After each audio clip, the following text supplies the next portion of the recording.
صلاة الله سلام Bismillahirrahmanirrahim. Assalamualaikum warahmatullahi wabarakatuh. Alhamdulillah wassalatu wassalamu ala Rasulillah wa ala alihi wa sahbihi wa mawalah wa la hawla wa la quwata illa billahi wa ba'd. Alhamdulillah, di malam hari ini kita bisa duduk kembali di Masjid Muhajirin dan kita lanjutkan kajian kita masih membahas Qasasul Anbiya fil Qur'anil Karim, kisah-kisah para nabi di dalam Al-Quran. Dan malam ini kita akan membahas seorang nabi, satu di antara 4 nabi yang menguasai dunia. Al-Imam Ibnu Al-Jauzi rahimahullahu ta'ala dalam tarikhnya mencantumkan riwayat Abdullah bin Abbas radhiyallahu anhuma. Nabi sallallahu alaihi wasallam bersabda bahwa penguasa yang menguasai sebagian besar dunia adalah arba'atun, ada 4 orang. Mu'minani wa kafiran, 2 mukmin dan 2 kafir. Fal mu'minani, adapun yang 2 mukmin, Dzulqarnaini wa Sulaiman. Dzulqarnain dan juga Raja Sulaiman. Wal kafirani Namrud wa Bukhtun Nasr. Dan yang kafir adalah Raja Namrud dan Bukhtun Nasr. Wa sayamlikuha khamisun min ahli baiti. Dan yang kelimanya kelak yang akan menguasai dunia adalah dari keturunanku, kata Rasul. Siapa? Al-Imam Mahdi. Berarti dari sini ada 4 orang yang menguasai dunia. Pertama Dzulqarnain, yang kedua Sulaiman, yang ketiga Namrud, dan yang keempat Bukhtun Nasr. Dan yang kelima belum terjadi, karena terjadinya di akhir zaman.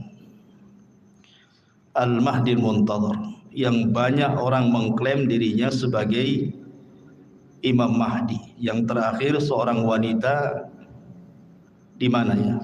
Di Garut atau di Cianjur gitu ya. Bahwa katanya kedatangan Imam Mahdi sudah sampai di sana sehingga membuat gempa katanya. Jadi, gimana kok ada seorang wanita ngaku Imam Mahdi, ini ceritanya gimana? Imam Mahdi itu laki-laki, keturunan Nabi sallallahu alaihi wasallam. Taib, kita bagi 2 cerita Nabi Allah Sulaiman ini. Kisah yang pertama, kisah Nabi Allah Sulaiman di masa ayahnya masih hidup, Nabi Allah Daud alaihi salam. Kemudian kisah yang kedua setelah wafatnya Nabi Daud. Bagaimana kisah 2 fase ini? Ma'asyiral muslimin yang dimuliakan Allah Subhanahu wa taala. Al-Qur'an menyebut Sulaiman 16 kali di 6 surat. Pertama dalam surah Al-Baqarah, kedua dalam surah Al-An'am, ketiga dalam surah Al-Anbiya, keempat dalam surah An-Naml, kelima dalam surah As-Saba, dan keenam dalam surah Sad. Inilah surat-surat yang menceritakan tentang kisah Nabi Allah Sulaiman. Di dalam Al-Quranul Karim Allah Subhanahu wa taala berfirman, wa warisa Sulaimanu Dawuda, dan Sulaiman mewarisi seluruh warisan Daud. Kalimat mewarisi bukan berarti warisan harta. Karena Nabi SAW bersabda, nahnu ma'asyiral anbiya, kami para nabi, kata Nabi SAW, tidak pernah mewarisi harta. Ma tarakna sadaqah, apa yang kami tinggalkan itu adalah sedekah. Makanya Imam Muslim meriwayatkan tentang kisah Fatimah radhiyallahu anha bintu Nabi sallallahu alaihi wasallam saat wafatnya Nabi datang kepada Abu Bakar menuntut warisan dari ayahnya Nabi sallallahu alaihi wasallam. Tapi Abu Bakar menjelaskan tidak ada. Karena Nabi sallallahu alaihi wasallam pernah bersabda, "Ma tarakna shadaqah." Apapun yang kami tinggalkan dari harta itu semua sedekah. Dari situ Fatimah, bahasa kitanya agak dongkol dengan Abu Bakar sehingga tidak mau bicara sampai wafat. Ada yang mengatakan 4 bulan setelah Rasul meninggal, kemudian Fatimah meninggal. Ada yang mengatakan 6 bulan, tapi tidak lebih dari 6 bulan. Lah ketika itu Ali radhiyallahu anhu belum berbaiat kepada Abu Bakar selaku khalifah. Kemudian setelah Fatimah meninggal dikuburkan, malam-malam dikuburkannya, Abu Bakar tidak dikasih tahu. Karena juga ada perasaan tidak senang Ali kepada Abu Bakar, bukan masalah kekhilafahan, tetapi masalah waris. Jadi Ali radhiyallahu an setelah itu mendatangi Abu Bakar, kemudian mengemukakan ketidaksukaannya. Kenapa dia menzalimi ahli bait, kok tidak dibagikan warisan Nabi? Maka Abu Bakar tetap mengatakan bahwa Nabi tidak mewarisi, walaupun ada harta tidak bisa diwarisi oleh ahli warisnya. Karena seluruh harta Nabi, baik yang ada di Fadak atau yang ada di Khaybar gitu ya, atau bagian khumus dari ghanimah, itu semua jadi sedekah. Abu Bakar tetap berpegang dengan sabda Nabi SAW, baru Ali paham. Setelah itu kemudian Ali berbaiat kepada Abu Bakar di tengah-tengah manusia, dan manusia pun senang karena Ali sudah akur lagi dengan Abu Bakar. Lah dari hadis yang dikeluarkan Muslim ini menunjukkan bahwa tidak ada satupun Nabi yang mewarisi harta kepada ahli warisnya. Lalu apa kalimat wa warisa Sulaimanu Daud di sini? Sulaiman mewarisi hartanya Nabi Daud? Bukan. Maksudnya Sulaiman mewarisi kerajaan dan juga kenabian, bukan harta. Sebab kalau kita membaca kitab-kitab ahli kitab dari perjanjian lama, Nabi Daud itu anaknya bukan Sulaiman saja, istrinya banyak. Tahu berapa istrinya Daud? 300 itu istrinya. Kemudian selirnya 700. Anaknya banyak, tidak mungkin kemudian hartanya dikasih satu orang namanya Sulaiman saja kan. Ini menurut versi mereka seperti itu. Jumlah istrinya Nabi Daud 300, kemudian selirnya sampai 700. Antum berapa? Satu, cukuplah satu saja. Jadi yang diwariskan di sini adalah kerajaan dan juga kenabian.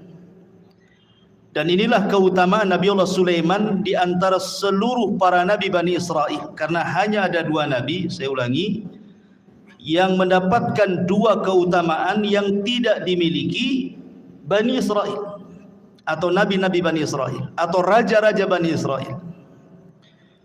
Sebab Bani Israel itu kalau jadi raja, raja saja. Kalau jadi nabi, nabi saja. Tetapi Nabi Allah Sulaiman ini menggabungkan dua-duanya seperti ayahnya Daud, raja plus nabi. Itulah keutamaannya Nabi Allah Sulaiman alaihi salatu wassalam. Jadi di sini Sulaiman mewarisi kerajaan dan juga kenabian, bukan harta. Karena Allah Subhanahu wa taala memberikan kepada Sulaiman jauh lebih kaya dibandingkan ayahnya. Makanya ayahnya tidak disebut raja penguasa dunia, yang disebut justru Sulaiman. Di antara 4 raja penguasa dunia adalah Sulaiman, Zulkarnain, Namrud, Bukhtun Nasr, dan kelak di akhir zaman Al-Mahdi Al-Muntadhar, Imam Mahdi yang ditunggu-tunggu kaum muslimin. Nabi Allah Sulaiman alaihi salatu wassalam meminta kepada Allah Subhanahu wa taala untuk dicerdaskan. Dan harusnya kita juga sama, meminta kepada Allah Subhanahu wa taala untuk diberikan pengetahuan.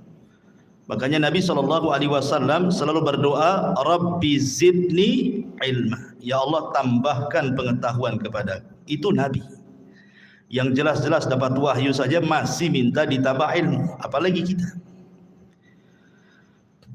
Disebutkan dalam hadis Abdullah ibn Amr ibn As radhiyallahu an, ketika Sulaiman selesai membangun Masjidil Aqsa, ingat bukan membangun dari pondasinya, karena Masjidil Aqsa juga sudah dibangun oleh Nabi Yakub sebelumnya. Jadi ketika Nabi Ibrahim dan juga Ismail membangun Masjidil Haram, maka Nabi Yakub membangun Masjidil Aqsa. Jarak antara Yakub kepada Sulaiman itu jauh sekali, ratusan tahun pun gitu ya. Sehingga kemudian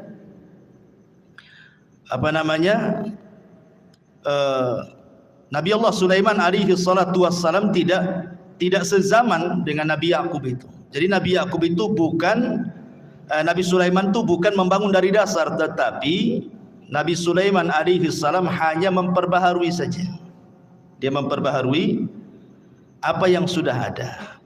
Kemudian dibuat pondasi, di atas pondasi. Itulah yang disebut dengan Haikal Sulaiman, yang sekarang sedang dicari-cari oleh orang Yahudi. Haikal itu, bagi orang Yahudi yakin kalau seandainya Haikal itu maksudnya pondasi yang dibangun di atas pondasi Masjidil Aqsa sebelumnya itu didapati hari ini, maka mereka akan merobohkan Aqsa, kemudian akan membangun Masjidil Aqsa sesuai dengan Haikal Sulaiman menurut mereka. Kalau itu terjadi, katanya, itulah tanda kemenangan orang-orang Yahudi, karena di situ ketika mereka membangun Masjidil Aqsa sesuai dengan Haikal Sulaiman, maka mereka berkeyakinan akan muncul Matius mereka, penolong mereka. Menurut kita maksudnya adalah Dajjal, tapi Dajjal menurut orang-orang Yahudi itu bagi mereka Matius, penolong mereka. Makanya ketika Dajjal muncul di akhir zaman, apa yang terjadi? Diikuti oleh 70.000 Yahudi Asfahan. Jadi Dajjal itu ditunggu-tunggu oleh mereka gitu ya. Baik. Lah ketika selesai membangun Masjidil Aqsa, Nabi Sulaiman berdoa dengan 3 doa. Doa yang pertama, kata Nabi Allah Sulaiman alaihi salatu wassalam, sa'alallaha hukman yusadifu hukmahu wa mulkan la yanbaghi li ahadin min ba'di. Dia meminta kepahaman kepada Allah agar jangan sampai setiap putusannya ketika dia memutuskan sesuatu kepada Bani Israel kecuali sesuai dengan putusan Allah. Kemudian yang kedua, dia meminta kepada Allah Subhanahu wa taala agar kekuasaan yang dianugerahkan oleh Allah kepada Sulaiman jangan dimiliki siapapun setelahnya. Hanya Sulaiman saja yang punya. Makanya Nabi SAW ketika sedang sholat, kemudian diganggu oleh jin, syaitan, kemudian ditangkap, kemudian dicekik. Maka Rasul merasakan dingin air liur daripada jin syaitan ini.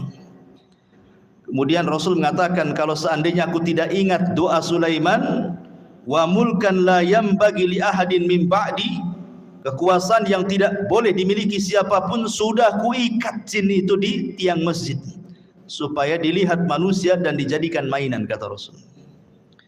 Artinya dari sini bahwa Nabi Allah Sulaiman alaihi salatu wassalam meminta kepahaman kepada Allah agar jangan sampai putusannya salah. Jangan sampai putusannya salah, kalau bisa sesuai dengan putusan Allah Subhanahu wa taala. Makanya Allah kabulkan keinginan Sulaiman.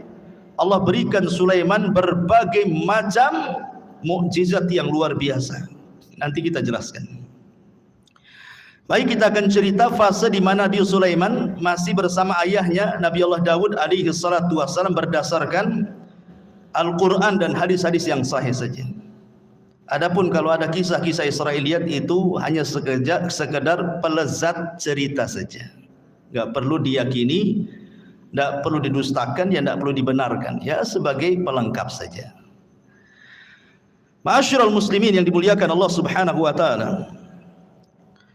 Suatu ketika ada satu kisah dari dua wanita yang dua-duanya itu punya bayi. Dua wanita ini sedang mandi ceritanya. Kemudian bayinya diletakkan di samping pemandian. Rupanya ada serigala. Kemudian dimakanlah salah satu bayinya, kemudian dibawa kabur ke hutan. Akhirnya kemudian setelah mandi dua wanita ini, didapati cuma satu bayi.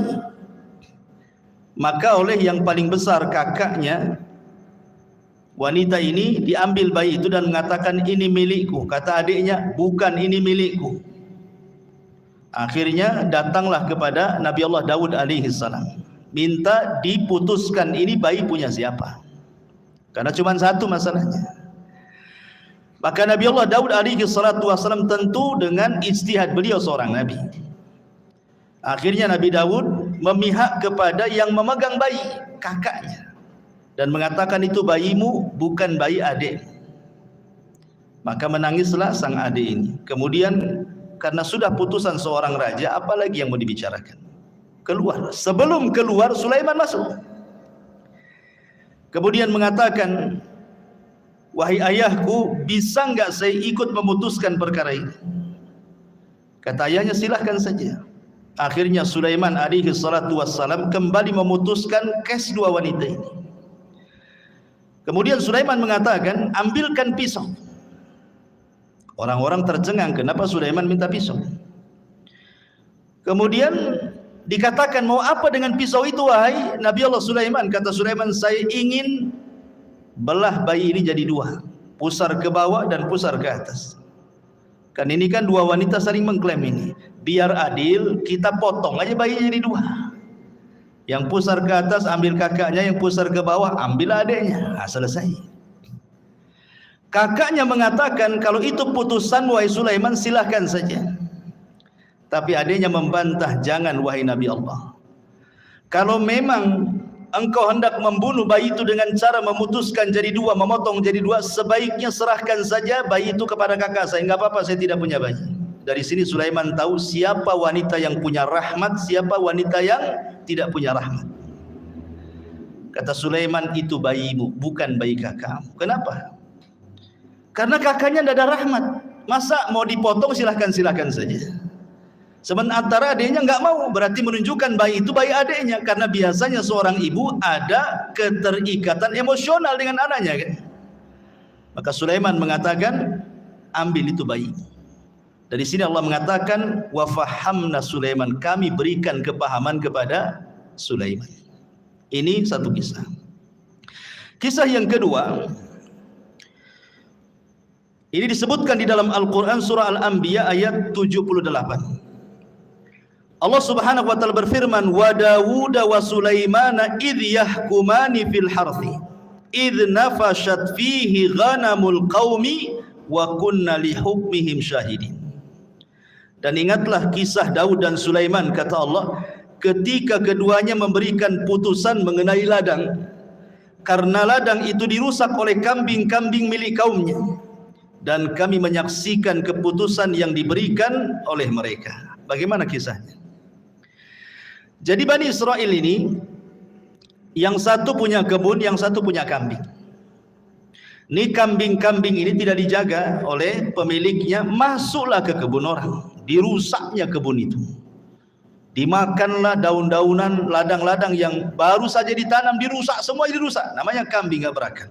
Nah, kalau orang suka ngerusak ya kayak kambing ini, gak berakal. Jadi orang ini mengadu kepada Sulaiman, gimana nih kebun saya dirusak oleh kambing-kambing si fulan, katanya. Kata Nabi Allah Daud, kalau gitu datangkan orang yang punya kambing. Didatangkanlah yang punya kambing dengan yang punya kebun di hadapan Nabi Allah Daud. Maka Daud kemudian memberi putusan bahwa yang punya kambing ini harus membayar dengan kambing-kambing dia seharga kebun yang dirusaknya. Pamannya kambingnya 100, kalau seandainya 10 ekor cukup untuk membayar kerusakan itu, ya sudah kasihkan 10 ekor. Itu putusan Nabi Daud. Maka ketika itu datang Nabi Allah Sulaiman dan juga meminta izin kepada ayahnya, boleh enggak ikut memberikan putusan? Kata ayahnya, silakan. Maka Nabi Allah Sulaiman memutuskan dengan putusan yang berbeda dengan ayahnya. Apa kata Nabi Sulaiman? Sekarang kambing-kambingmu serahkan ke yang punya kebun. Dia berhak dengan kambing-kambingmu sebagai jaminannya, dan dia boleh mengambil air susunya. Sementara engkau yang punya kambing, kau perbaiki kebunnya sampai sesuai dari sebelumnya, sebelum dirusak. Jadi suruh Nabi Sulaiman tukar-tukaran di sini. Yang punya kebun pegang kambing, yang punya kambing pegang kebun, supaya kebunnya ditanami lagi sampai kesedia kala baru kambingnya diambil lagi sebagai jaminan. Maka di sini keputusan Sulaiman lebih adil dibandingkan keputusan Nabi Allah Daud. Ini dua kisah disebutkan dalam hadis yang sahih dan juga disebutkan di dalam ayat Al-Quran surah Al-Anbiya ayat 79. Taib. Ini diantara dua kisah semasa Nabi Sulaiman bersama Nabi Allah Daud. Kita masuk pada kisah kedua. Bagaimana kisah Nabi Allah Sulaiman alaihi salatu wassalam itu sendiri. Setelah wafatnya Nabi Allah Daud alaihi salatu wassalam, maka Sulaiman menjadi pewaris tahta dan juga pewaris kenabian sama dengan ayahnya. Dan Nabi Allah Sulaiman alaihi salatu wassalam diberikan banyak mukjizat sebagaimana doanya dia. Minta diberikan kerajaan yang tidak diberikan kepada orang setelahnya. Makanya banyak kemudian kehebatan dan kecerdasan Sulaiman yang tidak dimiliki banyak nabi. Di antara mukjizatnya adalah Nabi Allah Sulaiman alaihi salatu wassalam ya tadi diberikan kerajaan dan juga kenabian, dan itu tidak ada di zaman Bani Israel kecuali dia dan ayahnya saja. Tetapi ma'asyiral muslimin yang dimuliakan, kalau memang Nabi Allah Sulaiman diberikan kekayaan yang banyak, bagaimana dengan Nabi kita? Kita bandingkan dengan Nabi SAW. Kita tidak hendak membanding-bandingkan Rasul dengan Sulaiman atau Sulaiman dengan Rasul, tidak. Tetapi kalau ada orang bertanya, berarti kalau begitu Nabi Sulaiman lebih hebat dong dibandingkan Nabi kita. Kan mesti ada yang ngomong begitu nanti kan. Maka kita jawab sebagaimana yang dijelaskan oleh Imam Ibnu Katsir di dalam kitabnya Bidayah wan Nihayah, bahwa Nabi SAW berdasarkan hadis Aisyah dan juga Ibnu Abbas radhiyallahu anhuma, sebelum wafatnya Nabi SAW pernah ditawarkan Allah kunuzul ardi, pembendaharaan bumi oleh Allah. Kalau engkau mau wahai Muhammad, aku berikan pembendaharaan bumi untukmu. Tapi Nabi SAW tidak mau. Bahkan saat wafatnya datang malaikat, kan Jibril datang menawarkan tentang kunuzul ardi, kau tetap diberikan hidup yang panjang kemudian bumi diserahkan kepadamu, ataukah engkau memilih untuk kembali kepada rafiqil a'la di sisi Allah Subhanahu wa taala. Rasul enggan memilih dunia, tapi Rasul memilih meninggal karena ingin berjumpa dengan kawan-kawannya di mana? Di rafiqil a'la. Artinya kalau seandainya Rasul meminta untuk hidup, tentu Rasul pun sama akan diberikan kekayaan yang pernah Allah anugerahkan kepada Sulaiman. Itu maknanya. Ini yang pertama. Kemudian yang kedua, Nabi Allah Sulaiman diberikan mukjizat muhadatsatu ma la yantiq. Nabi Sulaiman itu mampu berbicara dengan makhluk-makhluk Allah yang tidak bisa bicara. Ya, umpamanya dengan batu, dengan pohon dan yang semacamnya. Itu Sulaiman paham dengan bahasa-bahasa mereka. Maka ini pun sama juga dengan Nabi SAW. Bahkan Nabi SAW pernah mengatakan, inni la a'rifu hajaran kana yusallimu alayya bi Makkah qabla an ab'atha inni la a'rifuhu al-an. Apa kata Rasul? Sebelum Rasul SAW diangkat jadi Nabi, Rasul itu pernah kemudian lewat di sebuah tempat di Mekah, rupanya ada yang mengucapkan salam. Assalamualaikum ya Muhammad. Tapi Rasul melihat ke samping, tak ada pula orang. Ya, hanya ada bebatuan dan pepohonan saja kan.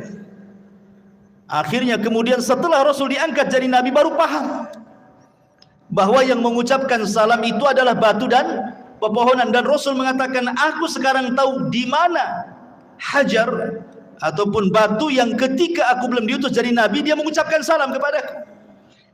Artinya Nabi SAW pun diberikan oleh Allah Subhanahu Wa Taala mukjizat gitu ya, bahwa batu-batu kemudian pohon-pohon juga bertasbih dan mengucapkan salam kepada Nabi Sallallahu Alaihi Wasallam. Bahkan diriwayatkan dari Abi Sufyan dan dia Talha ibn Nafi' dari Anas bin Malik radhiyallahu an, jaa Jibril ila Nabi sallallahu alaihi wasallam dzata yaumin wa huwa jalisun hazinun qad hadaba bid-dima min darbati ba'di ahli Makkah. Jadi suatu ketika Rasul dipukuli ahli Makkah sampai berdarah. Jibril datang untuk menghibur Nabi sallallahu alaihi wasallam. Itulah bagaimana Nabi sallallahu alaihi wasallam luar biasa dalam berdakwah, di permulaan dakwah sampai dipukuli oleh orang Mekah sampai berdarah juga. Maka Jibril mengatakan, atuhibbu an urika ayah. Jadi Jibril ingin menenangkan kesedihan Rasul. Maukah aku tunjukkan kepadamu kuasa Allah? Maka Rasul mengatakan, na'am, tentu. Fanadhara ila syajaratin min wara'il wadi. Maka kemudian Jibril menatap satu pohon di balik lembah. Faqala, maka Jibril katakan, ud'u tilka syajarata fada'aha. Kau panggil saja pohon itu, maka pohon itu akan tercabut dari akarnya dan akar berjalan dan akan menghadap kamu, katanya. Kemudian Nabi SAW memanggil betul-betul pohon itu, betul-betul pohon itu tercabut dari akarnya, berjalan menghadap Rasul, mengucapkan salam. Kemudian kata Jibril, murha, perintahkan dia untuk kembali. Maka Rasul pun memerintahkan dia untuk kembali. Kata Rasul, hasbi, cukup, katanya. Artinya kalau Nabi SAW mau, semua pohon bisa diperintahkan, ya kan? Kalau mau, umpamanya kalau Nabi SAW mau, bisa saja pohon-pohon itu diperintahkan Nabi SAW. Dan ini mujizat Rasul. Dan sanadnya riwayat ini ala syarti Muslim, berdasarkan syarat Imam Muslim. Kemudian yang ketiga di antara mukjizat Nabi Allah Sulaiman, taskhirur riyah sakharahallahu li Sulaiman. Jadi Sulaiman mampu menundukkan angin. Tentu ada sebabnya kenapa Nabi Allah Sulaiman mampu menundukkan angin, ikhwan. Jadi suatu sore Nabi Sulaiman itu, dan itu disebutkan di dalam Al-Qur'anul Karim ketika kita bicara tentang kuda Sulaiman. Jadi Sulaiman itu suka dengan kuda perang. Jadi sore hari itu Sulaiman saking senangnya dengan kuda-kuda itu, karena kan Sulaiman ahlul jihad. Tentu di zaman itu tidak ada kendaraan untuk perang melebihi kuda. Kalau di zaman sekarang ya ada pesawat, ada tank, macam-macam kan itu ya. Zaman dulu ya kuda saja. Itu binatang yang paling hebat di dalam berperang. Makanya Allah bersumpah dalam Al-Quran, wal adiyati ghabha, demi kuda-kuda perang yang mengeluarkan suara terengah-engah. Dan Rasul mengatakan bahwa di ubun-ubun kuda perang itu ada barokah sampai kiamat. Dan Rasul mengatakan 3 olahraga yang disunnahkan: berenang, kemudian memanah, kemudian berkuda. Memang kuda itu ada keistimewaan. Dan di akhir zaman nanti perangnya kaum muslimin melawan orang-orang Nasrani itu dengan kuda, karena teknologi sudah tidak ada. Artinya kuda ini berkahnya sampai kiamat. Makanya Sulaiman suka dengan kuda. Jadi suatu sore dia memandang kudanya, mengelus-ngelus kudanya gitu ya. Dan ingat, ada kuda khusus. Sulaiman itu punya kuda, dia punya sayap. Jadi ya ada kuda-kuda biasa, tapi ada khusus kuda Nabi Sulaiman itu bersayap dia. Ya, jadi bisa terbang dengan kuda itu dengan sayap. Dari mana kita tahu kudanya Sulaiman itu bersayap? Dari perkataan Nabi SAW, dari senyumnya Rasul ketika Aisyah radhiyallahu anha masih kecil. Aisyah kan masih kecil kan, usianya masih muda. Jadi suka dengan boneka-bonekaan.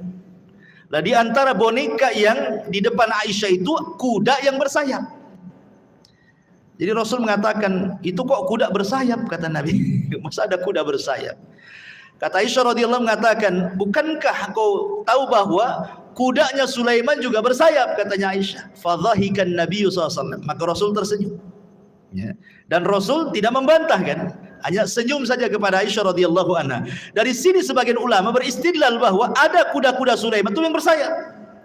Walaupun ada yang membantah bahwa Aisyah ini hanya menukilkan cerita-ceritanya orang-orang Quraisy, dan Rasul juga tersenyum, ya, tidak mengatakan mengiyahkan dan juga tidak mentidakkan. Jadi ada juga yang membantah tidak ada, ya kuda-kuda tidak bersayap. Tapi ada juga yang mengatakan kuda Sulaiman itu ada yang bersayap gitu ya. Jadi saking asiknya dia memandang kuda Sulaiman itu, lupa dia sampai matahari terbenam. Harusnya dia melaksanakan dua rakaat salat, karena salat itu sudah ada sejak zaman dulu. Lihat Zakaria, wa huwa yusalli fil mihrab, dia sedang salat di mihrab, menunjukkan para nabi salat. Ya. Jadi sampai terbenam matahari lupa salat dia. Setelah terbenam baru ingat salat. Menyesal Sulaiman. Maka disebutkan di dalam Al-Quranul Karim tentang kisah Nabi Sulaiman ini, idh urida alaihi bil asyi as-safinatul jiyad. Ingatlah ketika pada satu sore dipertunjukkan kepada Sulaiman kuda-kuda yang jinak tetapi sangat cepat larinya. Faqala, maka Allah katakan, inni ahbabtu hubbal khair, menghikayatkan perkataan Sulaiman.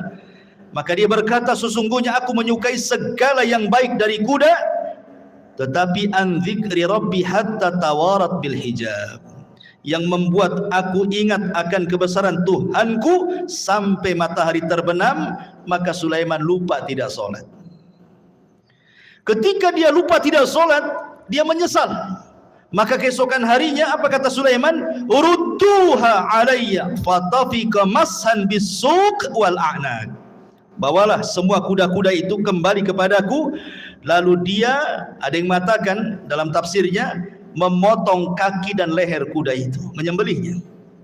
Jadi ada dua riwayat, ada dua penafsiran ulama. Ada yang mengatakan Sulaiman tidak menyembelih kuda, karena mustahil, apa salah kuda, kenapa disembelih? Sulaiman hanya ngusap saja, kemudian disuruh jauhkan dia dariku. Tapi Allahu a'lam, pendapat yang masyhur dari kalangan ahli tafsir, Sulaiman betul-betul menyembelih kuda itu kemudian disedekahkan. Ikhwan, kuda Nabi Allah Sulaiman menurut keterangan Bani Israel itu, Israiliyat, itu bukan satu dua kuda. Ya, ribuan kuda disembelih dan disedekahkan kepada Bani Israel, fuqara Bani Israel. Lah setelah kemudian Nabi Allah Sulaiman menyembelih kuda-kuda itu karena terlalaikan dari salat, maka kaidah dalam Islam apa? Man taraka syai'an lillahi awadallahu khairan minhu. Siapa yang meninggalkan sesuatu karena Allah, Allah ganti dengan yang lebih baik. Ketika Sulaiman meninggalkan kuda-kuda itu karena Allah, karena melalaikan dia dari salat, Allah ganti yang lebih baik. Apa itu? Allah tundukkan angin. Jadi Sulaiman itu kalau berperang, dia membuat semacam papan kayu-kayu besar gelondongan gitu, kemudian diikat-ikat. Jadilah macam perahu. Ya. Jadi kalau Sulaiman itu mau pergi kemana saja, naik saja dia di atas perahunya. Apa yang perlu dibawa, kuda atau pasukan apa, nanti dia suruh angin untuk mengangkatnya, tinggal pergi. Lebih enak kan, naik kuda kan. Makanya disebutkan dalam Al-Quran itu, kalau kuda itu mampu berjalan 1 bulan, cuman setengah, pagi berangkat, sore sudah sampai. Kalau naik kuda, sebulan perjalanan. Dan itu berarti Allah berikan yang jauh lebih baik dibandingkan kuda. Itulah sebabnya ditaklukkan angin kepada Nabi Allah Sulaiman alaihi salatu wassalam. Taib. Bagaimana dengan Nabi sallallahu alaihi wasallam? Apa keutamaan yang mungkin setara dengan ditundukkan angin kepada Nabi Allah Sulaiman? Maka Imam Ibnu Katsir rahimahullahu taala menyebutkan beberapa perbandingan. Beliau mengatakan, amma taskhirur riyah li Sulaiman faqad qala Allahu fi sya'nil ahzab. Kalau memang Sulaiman ditundukkan angin sehingga mudah untuk berperang melawan musuh-musuhnya, Maka Rasul pun diberikan oleh Allah Azza wa Jal dengan mukjizat yang sama yang dicantumkan dalam surah Al-Ahzab. Ya ayyuhalladzina amanu udhkuru ni'matallah alaikum idh ja'atkum junudun fa arsalna alaihim rihan wa junudan lam tarauha. Wahai orang-orang yang beriman, ingatlah nikmat Allah atas kalian ketika kami datangkan tentara-tentara kami, kata Allah, dalam bentuk angin, dan juga tentara-tentara yang tidak dilihat, maksudnya malaikat. Ya. Jadi kalau Sulaiman untuk berperang mereka atau dia dan juga pasukannya dibawa oleh angin, maka Allah Subhanahu wa taala juga memberikan mukjizat tentara-tentara Allah membantu Rasulullah, termasuk angin dan juga para malaikat. Makanya ada istilah nusirtu bis saba wa uhlikatil adu bid dabur, kata Rasul. Aku ditolong dengan angin pagi dan kaum Ad dihancurkan dengan angin sore. Makanya sepanjang sejarah Nabi SAW tidak berperang. Kalau menyerbu sebuah kaum tidak pernah menyerbu siang, sore atau malam. Maka Rasul akan menyerbu di waktu subuh. Kalau terdengar azan, Rasul tidak menyerbu, menunjukkan daerah itu daerah Islam. Dari sini istidlalnya para ulama membedakan negeri Islam dengan negeri kafir itu dari suara azan. Jangan seperti orang-orang yang terpaham radikal membedakan negara Islam dengan negara kafir itu dari segi undang-undang. Undang-undang kita ini mengacu kepada Belanda, Togut. Negara kita kan negara Togut nih, kayak dia aja yang Muslim tuh. Bukan itu yang membedakan negara Islam dengan negara kafir. Kalau dalam negara itu banyak saut-sautan adzan, berarti negara Islam tuh. Kalau ada sebagian negara kita memang tidak sesuai dengan apa yang diturunkan Allah dan Rasulnya, ini bukan pembeda bahwa negara itu dikatakan negara Togut seperti negara kita ini. Ini bukan negara Togut. Ya. Kita ini negara Islam, walaupun sebagian undang-undangnya tidak mengacu kepada Islam. Kenapa? Berdalil dengan hadis tadi. Kalau Nabi SAW mendengar suara azan, Rasul tidak menyerah, Rasul pulang. Tapi kalau Rasul tidak mendengar suara azan, berarti negeri kafir itu diserang sama Nabi. Berarti kalau masih dengar suara azan bersaut-saut, apalagi negeri kita luar biasa, bukan dari masjid saja. Musola besar, sampai ringtone handphone pun suara azan. Apalagi gitu. Ma'asyiral muslimin yang dimuliakan Allah Azza wa Jalla, kembali. Jadi Nabi SAW juga dikuasakan angin oleh Allah sehingga menghancurkan perang Ahzab itu, perang luar biasa, ikhwan. Bayangkan Nabi dikepung, namanya Ahzab. Ahzab itu kelompok-kelompok. Siapa kelompok-kelompok ini? Orang kafir Quraisy bergabung dengan orang-orang Yahudi, bergabung dengan orang-orang suku-suku Arab yang benci dengan Nabi, bergabung dengan orang munafik dari dalam lagi. Kalau bukan karena Allah, kalah Nabi itu. Tapi Allah utus angin, kemudian menghempas tenda-tenda, menakutkan kuda-kuda mereka sehingga pada kabur semuanya, sehingga habis perbekalan mereka, kendaraan mereka enggak ada, pulang tunggang langgang, menang dalam perang Ahzab. Ya. Baik, kemudian juga dalam perang Badar 314 melawan 1000 lebih tentara. Rasul pun tidak punya pengalaman perang. Sahabat yang dibawa pun bukan sahabat pilihan, karena dalam perang Badar itu tidak ada tuntutan sahabat ikut, karena memang tujuannya bukan perang. Tujuannya mau mengambil hartanya Abi Sufyan yang dari Syam menuju ke Mekah. Untuk apa? Sebagai pengambil hak. Dulu mereka hijrah ke Madinah, hartanya diambil orang Quraisy. Sekarang orang Quraisy lagi dagang tuh, maka dagangannya mau diambil sebagai ganti apa yang sudah mereka ambil. Rupanya Abu Sufyan cerdas pula, ngirim Dhamdham supaya memberitahu Abu Jahal bahwa dia akan diserang. Abu Jahal menyiapkan pasukan 1000. Rupanya terjadi perang Badar. Jadi perang Badar ini perang yang tak terduga masalahnya. Tetapi sampai Nabi ketakutan, takut kalah. Maka di malam harinya diistighotsah di samping Abu Bakar dan mengatakan, Allahumma intahlik hadhil isabah falan tu'bad abada. Ya Allah, kalau kau hancurkan kelompok yang sedikit ini, enggak ada lagi yang menyembah kamu di permukaan bumi, katanya. Allah menangkan 314 melawan 1000. Allah menangkan. Siapa yang Allah menangkan? Kaum muslimin. Dengan apa? Diutusnya oleh Allah 5.000 malaikat. 5.000 malaikat diutus. Kalau Sulaiman menggunakan tentara jin, tetapi Rasulullah SAW diutus oleh Allah bi 5.000 minal malaika. 5.000 malaikat turun dipimpin Jibril menggunakan kuda namanya Kaidu. Kudanya Jibril itu namanya Kaidum. Kaidum, Haizum. Haizum namanya. Ya, siapa kuda Jibril? Haizum. Kaidum, Haizum. Ya, sambil memacu kudanya. Sebentar saja kalah orang musyrik itu. Ya. Taib, masyarul muslimin yang dimuliakan Allah Azza wa Jalla. Ini mukjizat Nabi Sulaiman. Kemudian mukjizat Nabi Sulaiman yang lain, taskhirul jin. Bisa menundukkan jin. Dan itu disebutkan di dalam Al-Qur'anul Karim, wa minal jinni man ya'malu baina yadayhi bi'idni rabbih wa man yazik minhum an amrina nudzikhu min adzabis sa'ir ya'maluna lahu ma yasha' min mahariba wa tamatsila wa jifanil kal jawab wa qudurir rasiyat. Dan sebagian jin yang bekerja di hadapan Sulaiman, di bawah kekuasaan Sulaiman dengan izin Allah, dan siapa yang menyimpang di antara mereka kalangan jin dari perintah kami, kami rasakan kepada mereka azab neraka yang apinya menyala-nyala. Maka para jin bekerja untuk Sulaiman sesuai dengan apa yang dikehendakinya. Di antaranya membuat gedung-gedung tinggi, patung-patung, piring-piring besar seperti kolam dan periuk-periuk yang tetap berada di tungkunya. Jadi membuat periuk besar, kuali yang tidak bisa diangkat kecuali jin. Saking besarnya kuali itu untuk masak. Ya. Bahkan sebagian mereka dirantai jin-jin itu. Karena ada jin-jin itu yang mereka tidak nurut, makanya perlu dirantai dan diawasi.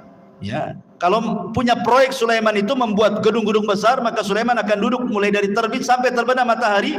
Bagaimana jin itu bekerja? Sehina itulah jin di mata Sulaiman. Ya, karena itu mukjizatnya Sulaiman bisa menundukkan jin. Taib. Masyarul muslimin yang dimuliakan Allah Azza wa Jalla, maka Nabi SAW pun sebenarnya kalau tidak teringat dengan doa Sulaiman, tentu dia pun bisa menundukkan jin, kan itu. Kan tadi sudah saya ceritakan, Rasul ketika sholat diganggu oleh syaitan, ada yang mengatakan iblis, langsung iblis yang mengganggu. Kemudian dicekik oleh Nabi. Kemudian dia meniatkan untuk mengikat di tiang masjid. Kemudian Rasul teringat dengan doa Sulaiman. Wa mulkan la yambagi li ahadin min ba'di. Bahwa tidak boleh ada orang yang punya kekuasaan sepeninggalku. Ketika Rasul ingat ini, Rasul melepasnya. Ya. Artinya bahwa Nabi SAW juga bisa menundukkan atas izin Allah Subhanahu wa Ta'ala kalau Rasul mau, kan gitu. Tapi Rasul teringat doanya Nabi Sulaiman, makanya Rasul kemudian melepaskan. Dan ini juga di antara mukjizat Nabi SAW. Lebih-lebih kalau di bulan Ramadan, apa yang terjadi? Sufidati syayatin. Ya, Nabi SAW diberikan kabar gembira oleh Allah Subhanahu wa Ta'ala, idza ja'akum Ramadan futihat abwabul jannah wa ghuliqat abwabun niran wa sufidati syayatin. Pintu surga dibuka, pintu neraka ditutup, setan-setan diikat semua. Ditundukkan oleh Allah Subhanahu wa Ta'ala untuk nabinya apabila datang bulan Ramadan. Ya. Kemudian juga di antara mukjizat Nabi Allah Sulaiman adalah fahmu lughatil hayawan. Sulaiman paham dengan bahasa binatang. Contoh ketika Nabi Sulaiman ini menyiapkan pasukan besar untuk menyerang. Kemudian lewat ke sebuah lembah. Di lembah itu ada pasukan semut. Tiba-tiba kemudian salah satu semut atau pimpinan semut mengatakan, ya ayyatuhan namlu dukhulu masakinakum la yakhtimannakum Sulaiman wa junuduhu wa hum la yash'urun. Hei pasukan semut, kata pimpinannya, segera kalian masuk ke rumah-rumah kalian. Sebentar lagi Sulaiman dan pasukannya mau datang. Jangan sampai menginjak kalian kemudian mati dan mereka tidak sadar. Lihat husnudzonnya semut kepada Sulaiman dengan kalimat tidak sadar. Artinya kalau kalian terinjak itu bukan karena kesalahan mereka, karena mereka tidak sadar menginjak kalian, itu maksudnya. Itulah husnudzonnya binatang. Binatang aja bisa husnudzon sama orang. Kita ini suudon saja sama orang gitu. Enggak ada husnudzonnya. Ini juga kemudian Sulaiman mendengar dari kejauhan. Dia paham bahasa semut. Apa yang terjadi? Ketika Sulaiman mendengar pimpinan semut ngomong begitu, fatabassama dhahikan min qauliha. Sulaiman tersenyum, habis itu tertawa lebar karena paham dengan ucapannya. Kemudian Sulaiman karena diberikan anugerah seperti itu, dia bersyukur.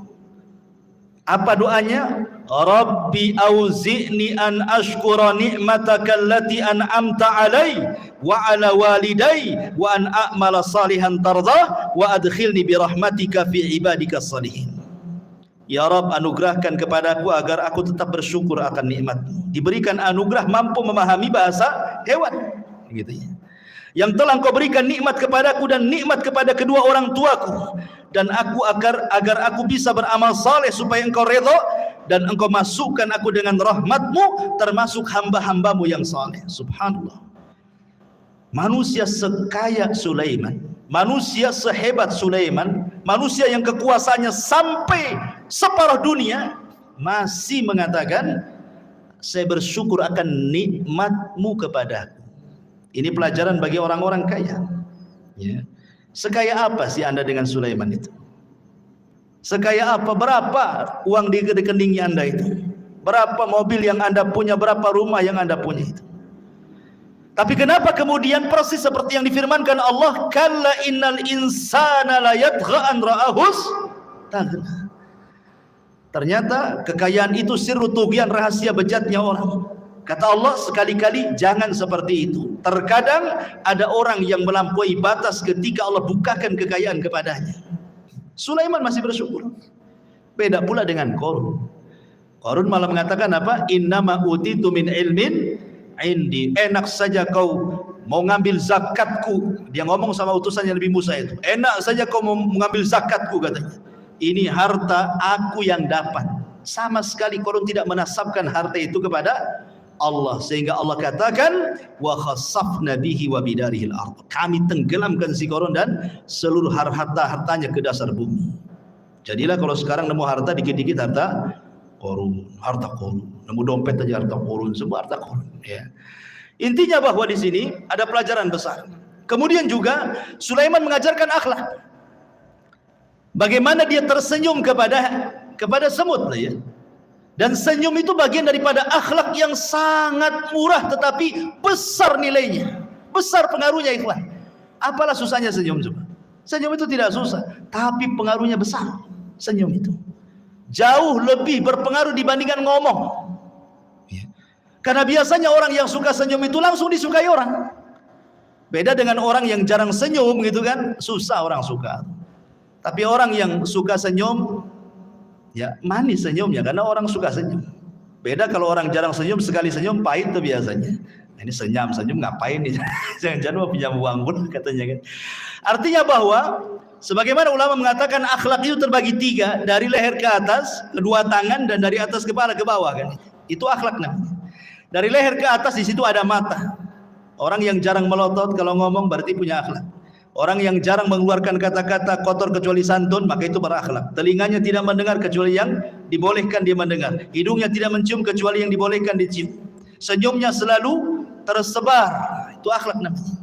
Ya. Kemudian kedua tangan mudah membantu orang. Kemudian dari badan ke atas, ketika kita bicara dengan orang, kita berhadap-hadapan. Jangan badan kita ngadap kemana, orang pula ngadap ke kita. Mentang-mentang dia kaya, pejabat, kemudian nggak direken ngomong apa sebelah itu. Dia ngadap sana, orang ngadap sini kan itu. Nggak berakhlak badannya. Ya. Jadi itu akhlak namanya. Sulaiman mengajarkan akhlak, fatabassam, dia pun senyum. Dan Rasul mengatakan tabassumuka li akhika sadaqah. Senyum kamu kepada saudaramu itu sedekah. Coba bayangkan, kalau antum senyum ketemu orang senyum, berapalah sedekah. Mungkin antum bakhil mengeluarkan uang, ya. Gantilah uang itu dengan senyum, kan enak. Tapi kalau tengok kotak infak jangan senyum. Enggak penuh-penuh nanti. Maksudnya kalau ketemu orang gitu ya. Baik. Kembali bahwa Nabi Allah Sulaiman alaihi salatu wasallam mampu paham dengan bahasa binatang. Sekarang bagaimana dengan Nabi sallallahu alaihi wasallam? Al-Imam Ibnu Katsir mengatakan, "Wa laqad u'tiya Muhammadun sallallahu alaihi wasallam misla dzalik wa aktsar minhu." Rasul pun diberikan hal yang sama, bahkan lebih banyak dibandingkan Sulaiman, kata Imam Ibnu Katsir. Faqad taqaddam dzakarna li kalamil bahaim was-siba wal haninil jad'i wa ragha'il ba'ir wa kalamish syajari wa tasbihil hasa wal hajari wa du'aihi iyahu ila akhir perkataan Ibnu Katsir. Saya contohkan beberapa kisah. Pertama, kisah Abi Sa'id Al-Khudri radhiyallahu anhu.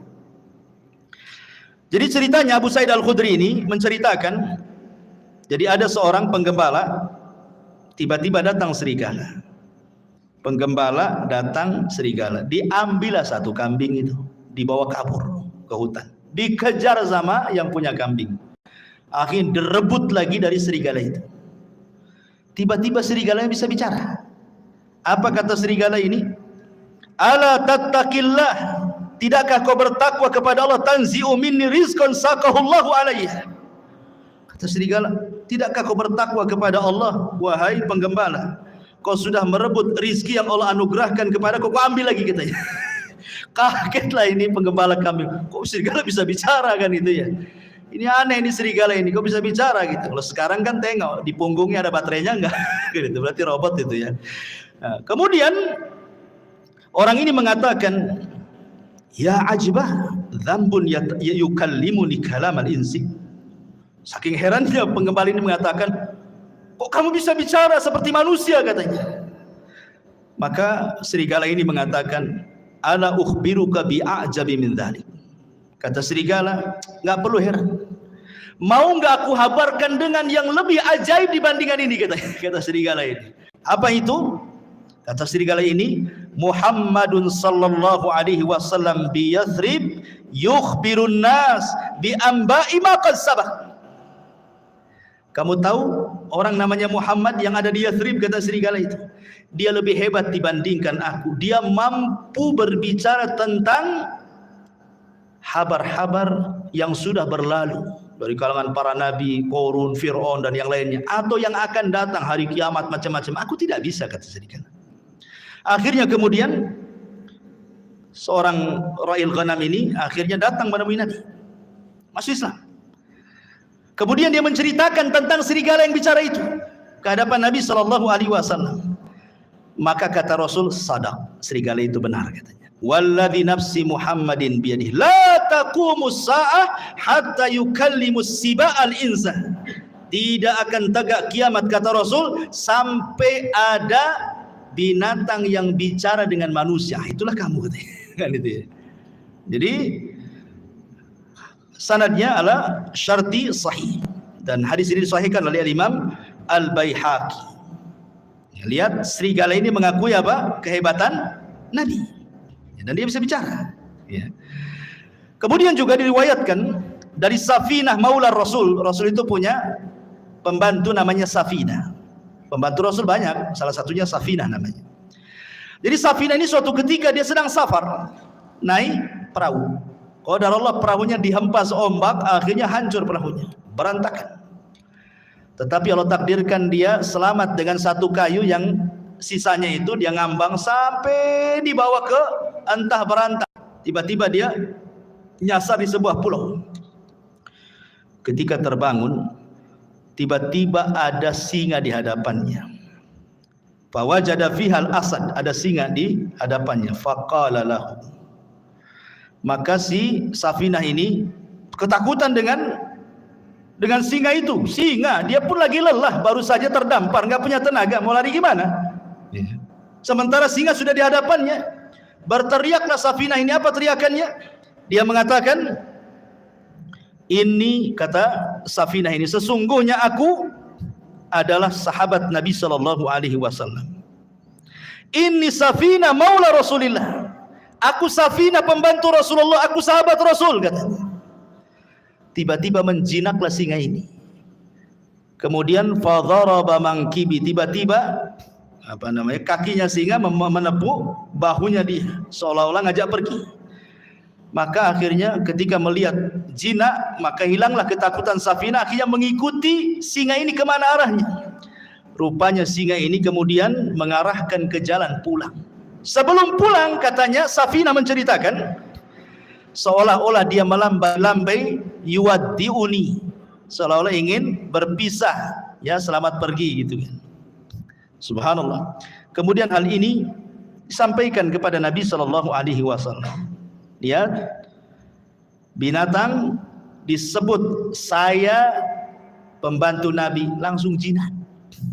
Luar biasa. Kan enggak menghadap Nabi. Nabinya di mana? Safinah hanya beritahu, saya ini pembantu Nabi. Tadinya singa yang garam jadi lunak gitu. Tapi antum jangan praktekkan.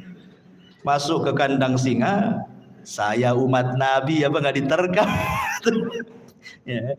Jadi ini menunjukkan ikhwatul fillah muliakan Allah Azza wa Jalla, bagaimana singa itu tunduk dengan hanya ucapan saya adalah khadimun Nabi. Luar biasa. Ya. Ini juga disebutkan Imam Ibnu Katsir dalam kitabnya Al-Bidayah wa Nihayah. Kemudian juga disebutkan dari Abdurrahman ibn Abdullah ibn Mas'ud dari bapaknya, dia mengatakan kunna ma'a Rasulillah SAW fi safarin famararna bi syajaratin fiha farha hamratan fa akhadnahuma. Kata Abdurrahman ibn Abdullah ibn Mas'ud dari bapaknya, dia berkata kami pernah safar bersama Rasul dalam peperangan. Tiba-tiba kami ini melihat ada burung cantik di atas pohon, cantik sekali. Kemudian naiklah salah seorang kami, diambilnya telurnya itu, diambil telur burung itu. Tiba-tiba fa'aja'at al-hamrah ila Rasulillah sallallahu alaihi wasallam, maka induknya datang burung ini, kemudian menghadap Nabi sallallahu alaihi wasallam seolah-olah dia menceritakan bahwa ada kehilangan telurnya ini. Maka Nabi SAW langsung membariskan pasukan dan mengatakan man faja'a hadza bi farhaiha. Siapa yang menyakiti anak burung ini, katanya. Rasul tahu gitu ya.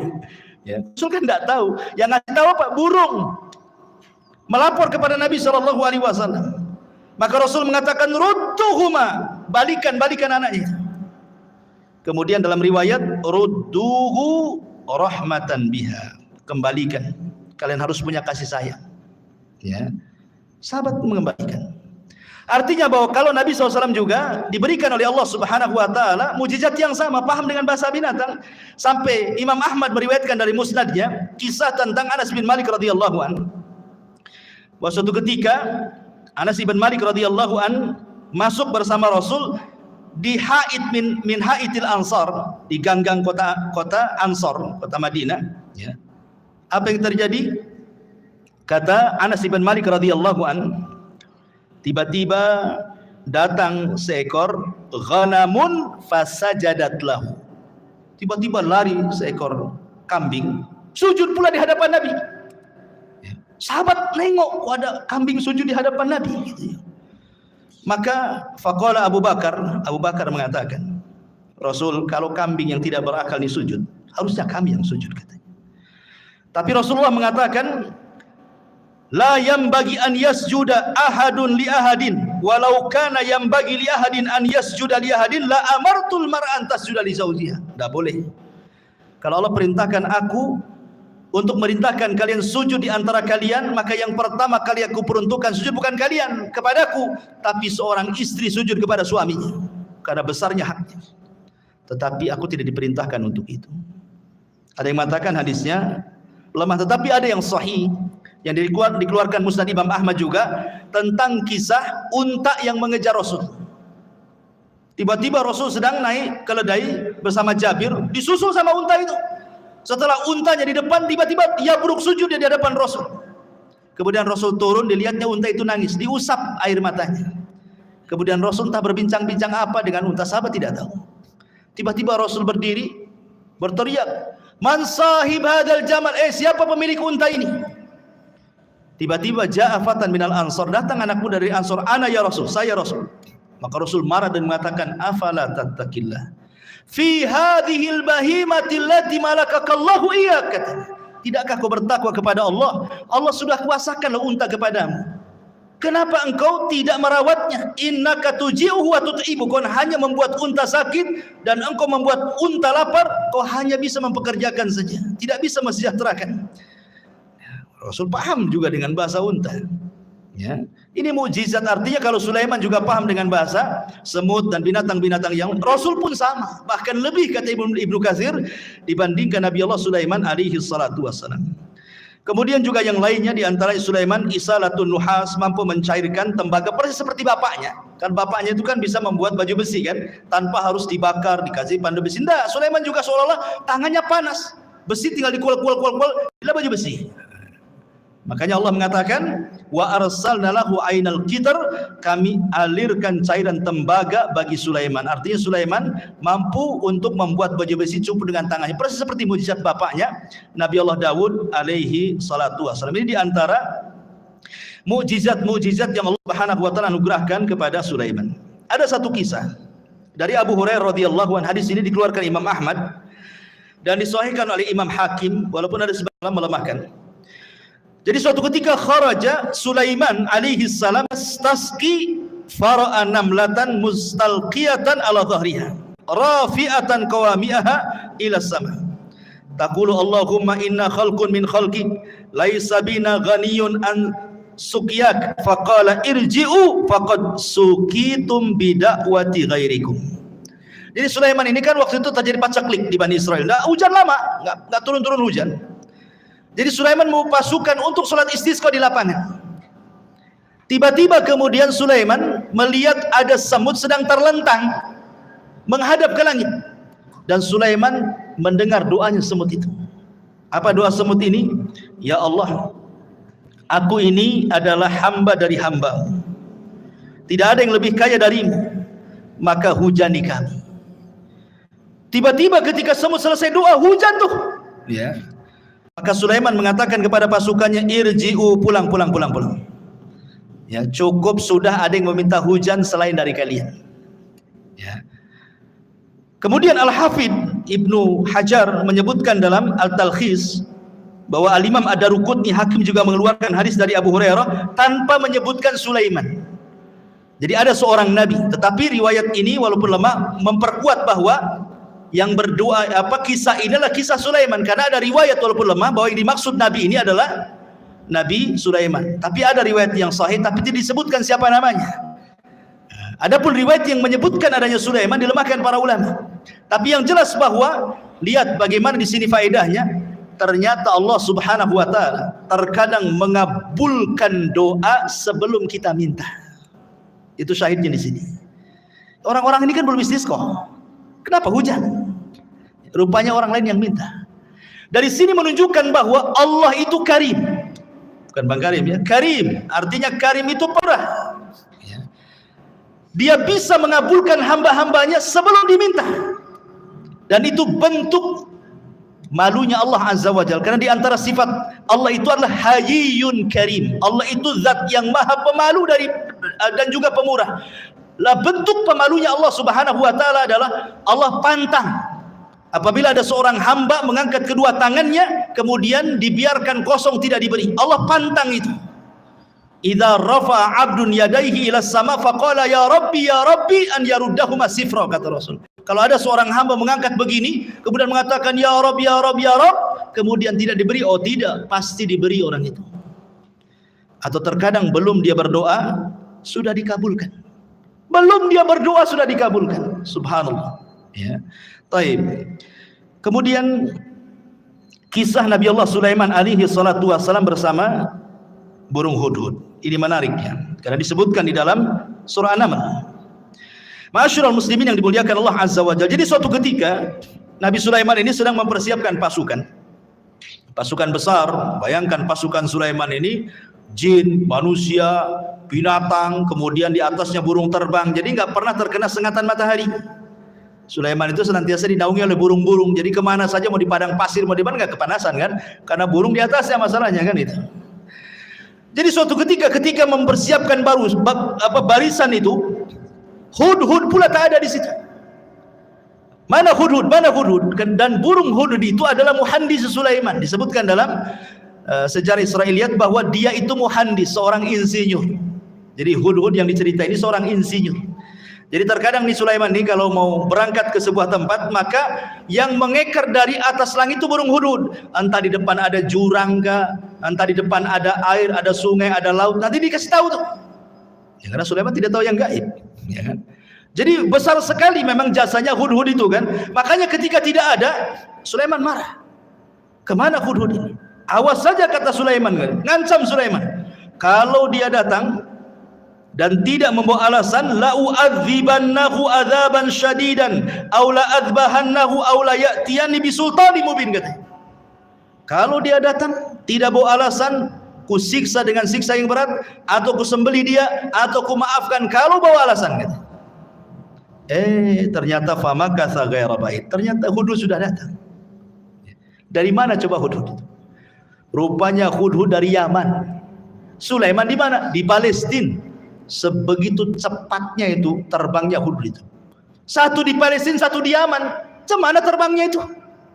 Menunjukkan hudhud diberikan kemampuan oleh Allah kan gitu. Kemudian melapor, aku punya alasan kenapa aku tidak ada, kata hudhud. Apa kata hudhud? Dia mengatakan, inni wajadtu faqala ahattu bima lam tuhid bihi wajituka bi min saba'in binaba'in yakin inni wajadtu imra'atan tamlikuhum wa utiyat min kulli syai'in wa laha arsyun azim, katanya. Wahai Sulaiman, wahai rajaku, tunggu dulu ya. Aku punya pengetahuan yang kau tidak punya. Ini menunjukkan Sulaiman tidak tahu yang gaib.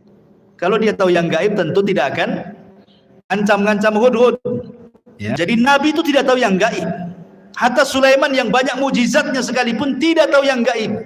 Buktinya hudhud mengatakan aku punya ilmu yang kau tidak punya, katanya. Dan di sini menunjukkan tawadhu'nya seorang Sulaiman, raja besar, penguasa dunia, masih mendengarkan alasan.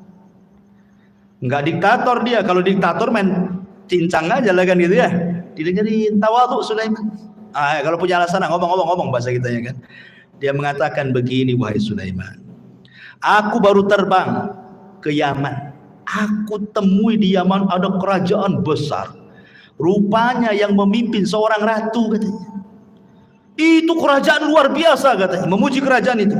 Masalahnya, kata hudhud, mereka ini wajadtuha wa qaumaha yasjuduna lisyamsi min dunillah wa zayyana lahumus syaitanu a'malahum fasaddahum anis sabil fahum la yahtadun.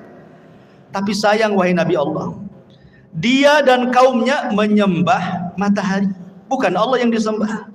Dan setan sudah menyesatkan mereka, menghalangi jalan Allah dan mereka tidak dapat petunjuk, katanya. Subhanallah. Hudhud membawa risalah apa? Risalah tauhid, menunjukkan bahwa semua hewan tidak suka kesyirikan. Kalau Anda tahu, semua hewan tidak suka kesyirikan. Orang yang melakukan kesyirikan itu dibenci hewan. Lihat hudhud di sini. Dia menyampaikan soal kesyirikannya kerajaan Ratu Balqis itu. Ya, jadi kalau ada orang yang melakukan kesyirikan, bukan kita ahli tauhid saja yang tidak suka, burung pun tidak suka. Ini hudhud itu tidak suka dengan orang yang nyembah selain Allah ini. Kemudian diceritakan alasannya, setan sudah menghiasi mereka sehingga mereka tersedari Allah. Dari sini menunjukkan bahwa kesesatan apapun, kata hudhud, pasti sutradaranya setan.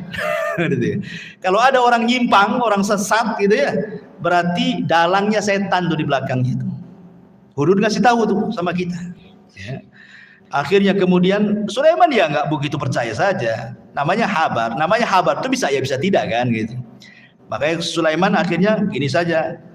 Kita lihat asadaqta am kunta minal kadhibin. Kita lihat beritamu, apakah engkau termasuk orang dusta ataukah benar beritamu itu. Jangan asal cerita saja, bawa bukti, katanya. Nih aku akan tulis surat. Bawa surat itu ke ratu yang ada di sana. Akhirnya ditulis. Lah tulisannya salah satunya apa? Bismillahirrahmanirrahim. Jadi pertama yang menulis Bismillahirrahmanirrahim itu Nabi Sulaiman. Sebelum Nabi kita, Nabi Sulaiman sudah menulis Bismillahirrahmanirrahim min Sulaiman, dari Sulaiman. Itu sejarah awal Bismillah itu. Ketika Ratu Balqis sedang duduk-duduk, datang si hudhud itu ngasih surat. Dibaca surat itu, kagetnya bukan kepala. Ya. Habis itu kemudian dia kumpulkan tuh pembesar-pembesarnya Ratu Balqis ini. Kemudian Ratu Balqis mengatakan, qalat ayyuhal mala inni ulqiya ilayya kitabun karim. Telah sampai kepadaku surat yang karim. Lihat. Ratu Balqis menghargai surat itu.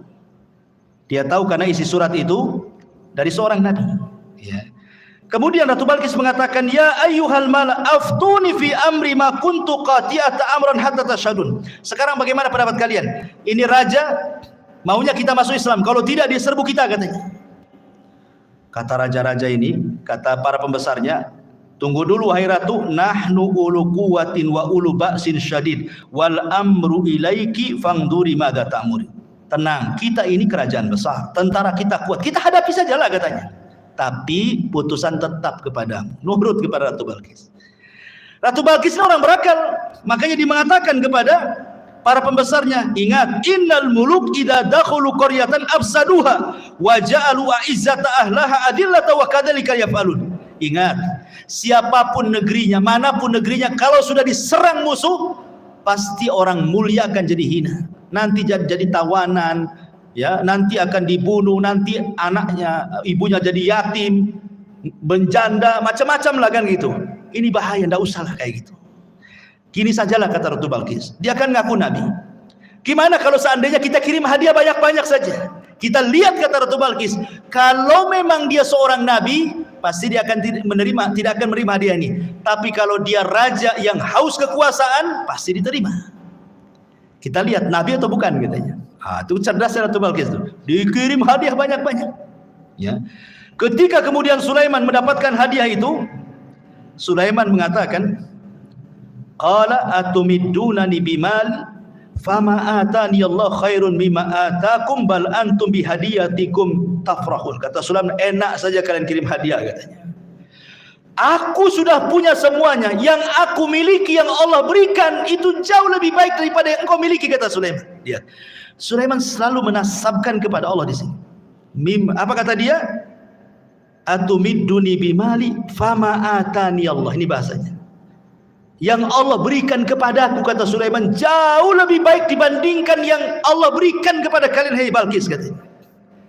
Begitulah seorang muslim, harusnya apapun nikmat sekecil apapun nasabkan ini dari Allah, gitu maksudnya. Ini Sulaiman orang kaya, penguasa, tapi masih menasabkan kepada Allah terus kan itu. Kita sudah kere, sudah miskin, ini uang saya, enak saja suruh sedekah kan. Masyarul muslimin yang dimuliakan Allah Azza wa Jalla. Akhirnya kemudian Ratu Balqis sedikit ngeper juga. Ternyata seorang nabi, karena Sulaiman sudah tahu siapa dia kan itu ya. Dan Sulaiman tahu bahwa Ratu Balqis akan masuk Islam.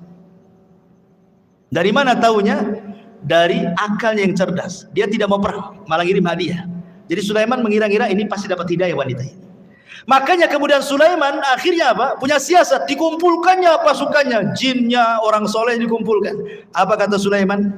Sebelum si Balqis datang ke sini, baiknya istananya kita pindahkan dari Yaman ke sini, katanya.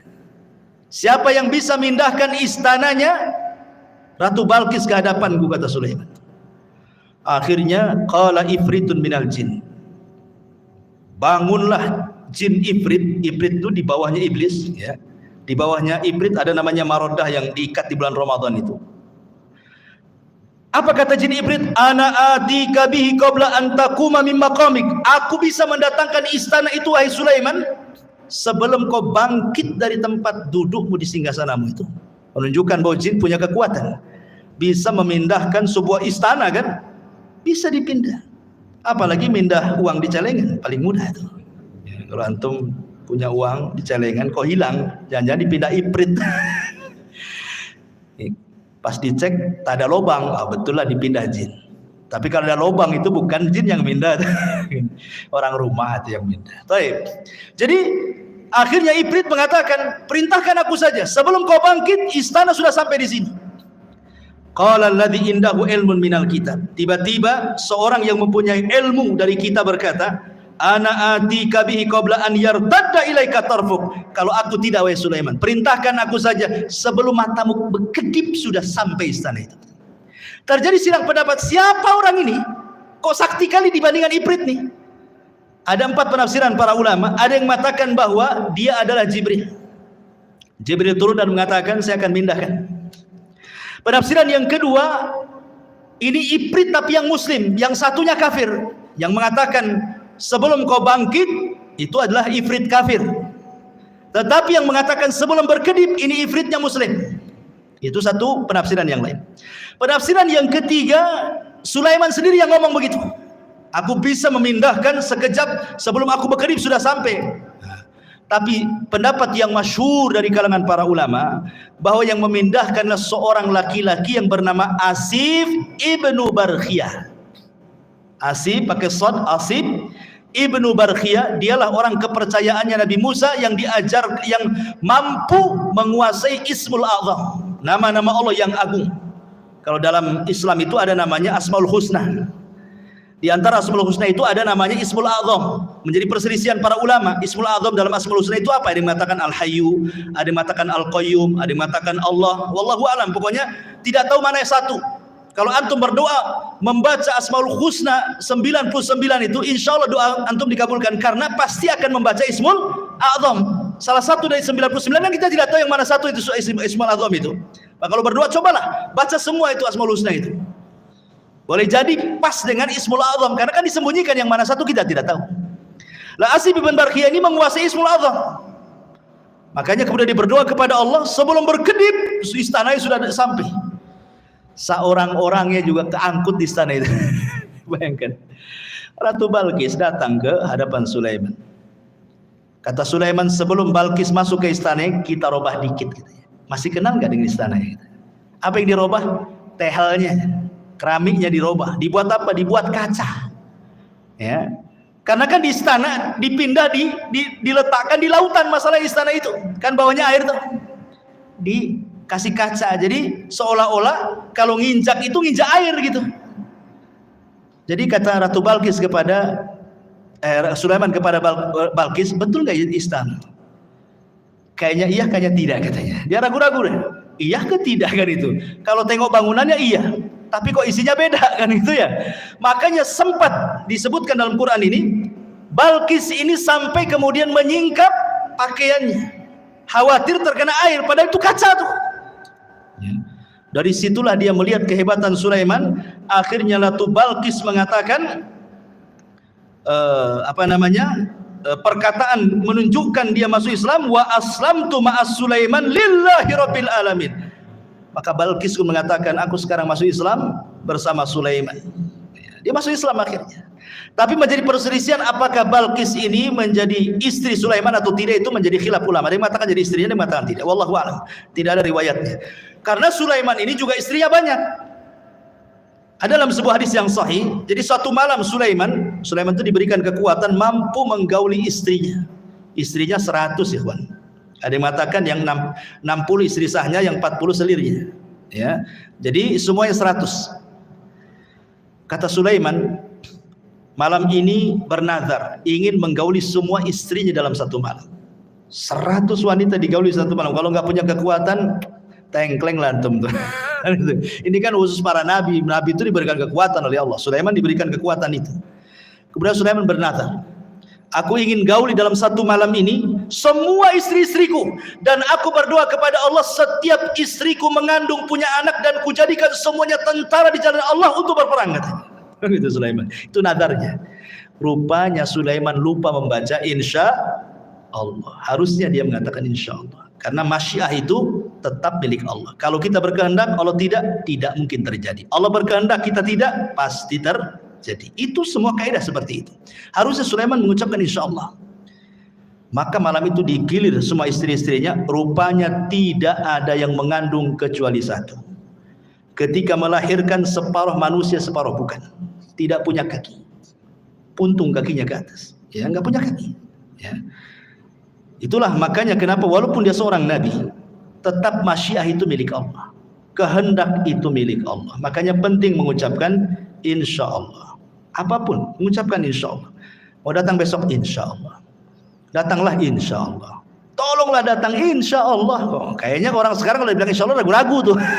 Padahal insya Allah itu maksudnya mengaitkan kejadian kepada Allah, karena Allah yang berkehendak. Walaupun kita sudah yakin besok akan datang, yang namanya kehendak milik Allah ternyata ketabrak, ternyata ada masalah, ternyata macet, kan nggak jadi juga kan gitu ya. Makanya setiap apapun gantungkan kepada Allah Subhanahu wa taala. Untuk terakhir karena waktu juga. Jadi sebelum wafatnya Nabiullah Sulaiman alaihi salatu wassalam, ada satu kisah juga yang menarik di sini. Tentang kisah seorang petani. Ya, belum saya ceritakan. Jadi suatu ketika ada seorang petani, dia berangan-angan ingin mendapatkan kekuasaan seperti yang dimiliki oleh Sulaiman. Akhirnya kemudian angin itu tiba-tiba kemudian memberitahu Sulaiman bahwa ada orang yang berangan-angan ingin seperti dia. Angin yang menceritakan kepada Sulaiman. Maka Sulaiman pun datang, kemudian menemui petani itu dan mengatakan, wahai petani, janganlah kau berangan-angan sesuatu yang kau tidak mampu. Jangan. Ya, dan di sini juga ada berdoa itu sesuai dengan kemampuan. Jangan berdoa kepada Allah meminta sesuatu yang mustahil antum dapat. Walaupun kita tahu bahwa bagi Allah tidak ada yang mustahil. Tapi kan kita melihat kenyataan. Ya, umpamanya antum ini hanya kerja ya gaji mungkin pas-pasan, serabutan, tukang bangunan ke ojek online atau apa gitu kan. Berdoa, ya Allah, jadikan aku presiden, umpamanya kan. Buatkan aku istana besar. Ya mustahil juga. Bagi Allah tidak mustahil, tapi kan kita tahu kemampuan kan. Ya, seperti orang ini kan meminta kepada Allah supaya diberikan seperti yang diberikan kepada Sulaiman kan. Maka Sulaiman mengatakan, janganlah meminta sesuatu kecuali yang engkau mampu. Kata Sulaiman, demi Allah, tasbihnya engkau satu kali, la tasbihatun wahidatun, kata Sulaiman, khairun minad dunya wa ma fiha. Kau cukup bertasbih, subhanallah, itu lebih baik dibandingkan dunia dan isinya, kata Sulaiman. Subhanallah ya, keistimewaan tasbih ya, subhanallah. Baik, jadi sebelum wafatnya Sulaiman tadi saya sudah jelaskan, Sulaiman membangun Masjidil Aqsa. Kemudian berdoa kepada Allah Subhanahu wa taala dengan 3 doa. Ya, salah satunya doanya apa? Supaya Sulaiman diberikan hukum yang tidak menyelisih hukum Allah. Yang kedua, agar kerajaannya yang sudah dikuasai jangan diberikan kepada orang yang setelahnya. Yang ketiga, siapapun yang datang ke Masjidil Aqsa tidak berniat kecuali untuk sholat, keluar seperti bayi yang dilahirkan tidak punya dosa. Kata Rasulullah, adapun yang 2 sudah dikabulkan. Adapun yang ketiga, aku hanya mengharap Allah mengabulkannya. Kenapa? Karena Rasul sudah sholat di Baitul Maqdis ketika Isra Mi'raj. Kan itu ya. Dia ingin dikabulkan yang ketiganya. Dan yang terakhir, kisah wafatnya Sulaiman. Jadi ketika Nabi Allah Sulaiman alaihi salatu wassalam mendekati ajalnya, dia meminta kepada Allah Subhanahu wa taala agar kewafatannya Nabi Sulaiman ini jangan sampai diketahui bangsa jin yang sedang bekerja. Karena memang walaupun demikian kan yang bekerja kepada Sulaiman bukan jin muslim saja, jin kafir banyak. Dan mereka harus ditunggu. Makanya Nabi Sulaiman itu kalau menunggu jin-jin kafir sedang bekerja itu mulai dari terbit matahari berdiri di singgasananya sampai terbenam matahari. Jadi betul-betul mereka diawasi terus 24 jam. Jadi suatu ketika Sulaiman ini sedang memegang tongkat. Kemudian Allah takdirkan datang malaikat maut mencabut nyawa Nabi Allah Sulaiman. Lama Sulaiman itu tidak dijelaskan dalam sejarah berapa lama dia duduk di singgasananya sambil bertelekan kepada tongkatnya gini. Ya, sambil tongkat. Jadi yang menjadikan jasad Sulaiman tidak jatuh karena ada tongkat yang dipegangnya. Entah berapa lama, wallahu alam, tidak dijelaskan, Quran tidak menjelaskan, hadis juga tidak menjelaskan gitu. Yang jelas tiba-tiba tongkat itu dikerumuni oleh rayap, kemudian memakan tongkat itu sedikit demi sedikit. Akhirnya kemudian tongkat itu pun patah, lemah, hancur, Sulaiman terguling. Ketika Sulaiman terguling, maka jin-jin mengatakan, kalaulah kami tahu yang gaib Sulaiman itu sudah mati, tentu kami tidak dihinakan seperti ini. Dari sini menunjukkan bahwa jin tidak tahu yang gaib. Ya. Lah ketika Sulaiman meninggal dunia, ingat ketika di zaman Nabi Sulaiman itu kan banyak dunia perdukunan ya. Sebelum Sulaiman diutus itu kan dunia perdukunan di mana-mana. Ya. Makanya Allah utus Sulaiman untuk memberantas dunia perdukunan. Makanya diutus Asif ibn Barkhiyah tadi untuk mengambil semua buku-buku dukun-dukun itu. Kemudian diancam dukun-dukun itu, kalau masih melakukan praktik perdukunan dibunuh. Maka tidak ada berani satupun dukun yang melakukan praktik perdukunan. Mereka diminta tobat dan mentauhidkan Allah. Kemudian buku-bukunya disimpan oleh Asif ibn Barkhiyah di sebuah kotak dan itu diletakkan di bawah singgasana Sulaiman. Sulaiman pernah ngancam, siapa yang mengambil buku sihir ini, kalau dia manusia aku bunuh dia, kalau dia dari kalangan jin terbakarlah dia. Ketika Sulaiman meninggal dunia, jin tidak bisa mendekati karena terkena sumpahnya Sulaiman, kalau diambil sama dia kan terbakar. Akhirnya kemudian mereka merayu, ada 2 orang namanya Harut dan Marut. Ada yang mengatakan Harut Marut itu manusia, ada juga yang mengatakan Harut Marut itu malaikat, ada yang mengatakan Harut Marut itu setan, macam-macam lah penafsiran ulama ya. Tapi yang jelas bahwa akhirnya diambillah oleh Harut dan Marut ini, kemudian diajarkan kepada manusia. Harut baru sudah mengatakan ini tidak boleh diajarkan kepada kalian. Kalau kalian bisa belajar ini bisa kufur masalahnya. Sehingga ada sebagian orang Yahudi tidak mau belajar, tapi ada juga yang tetap belajar. Akhirnya kemudian tersebarlah kesyirikan sihir kembali setelah Sulaiman wafat. Ya. Lah, jin ini, iblis ini yang kemudian menghasut orang-orang untuk mengambil buku sihir di bawah singgasana Sulaiman mengatakan, kalian tahu enggak? Kenapa Sulaiman bisa menundukkan angin, bisa menundukkan ini itu macam-macam? Dia itu punya sihir. Kalau kalian tidak percaya, itulah di bawah singgasananya ada buku-bukunya. Kalau kalian ingin seperti Sulaiman, ambil pelajari katanya. Dari sinilah muncul keyakinan Yahudi bahwa Sulaiman itu bukan nabi, tetapi tukang sihir. Makanya di zaman Nabi SAW ketika Rasul kemudian memuji Sulaiman, menjelaskan tentang mukjizat-mukjizat Sulaiman, orang-orang Yahudi Madinah tidak terima dan mengatakan Sulaiman bukan nabi, Sulaiman itu penyihir. Ketika itulah turun surah Al-Baqarah 102, wattaba'u ma tatlus syayatin ala mulki Sulaiman wa ma kafara Sulaiman walakinna syayatina kafaru yu'allimuna an-nasa sihra ila akhiril ayat. Dan mereka mengikuti apa yang dibacakan oleh setan-setan di zaman kerajaan Sulaiman. Sulaiman tidak kafir, artinya Sulaiman tidak mengajarkan sihir. Lalu siapa yang mengajarkan sihir itu? Setan-setan itulah yang mengajarkan sihir. Jadi kita katakan bahwa Sulaiman itu nabi, tapi orang Yahudi mengatakan dia sihir, penyihir. Nauzubillah.